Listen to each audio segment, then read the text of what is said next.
Why were air operations so difficult to support? Imagine trying to run a complex machine with many moving parts, but each part is controlled by different people who don't always communicate well. That's what supporting air operations in Vietnam was like. The command structure was a mess. The Air Force, Navy, and Army all had their own chains of command, which often didn't work together smoothly. For example, Air Force units in Southeast Asia reported to multiple commanders, including the Military Assistance Command, Vietnam, led by an Army general, and separate Air Force commands based in Thailand and the Philippines.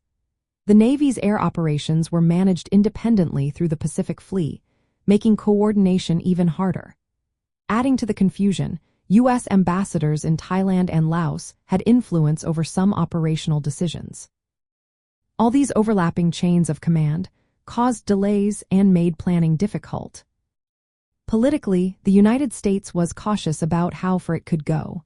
Strict rules limited where and when bombs could be dropped.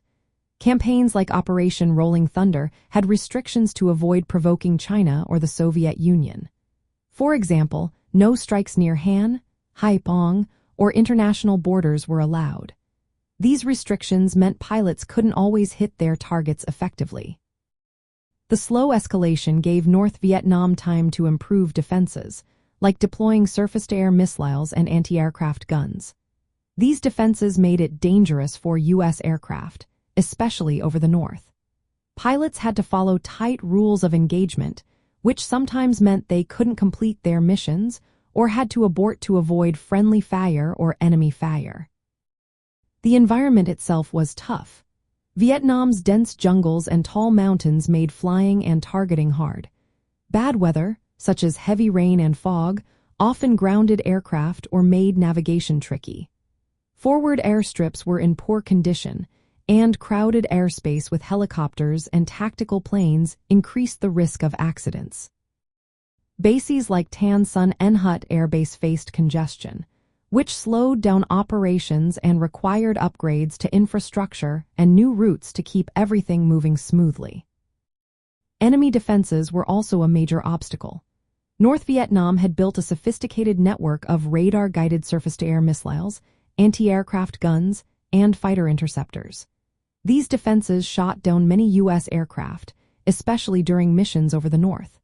Rescue efforts for downed pilots were dangerous and often limited because enemy fire made recovery difficult. To counter these defenses, U.S.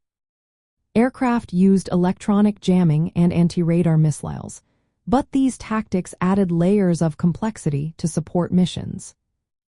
All these factors combined made supporting air operations in Vietnam a real challenge.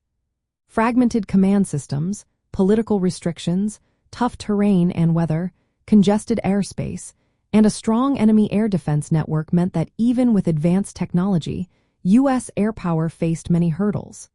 These issues limited how effective air operations could be, despite the technological edge.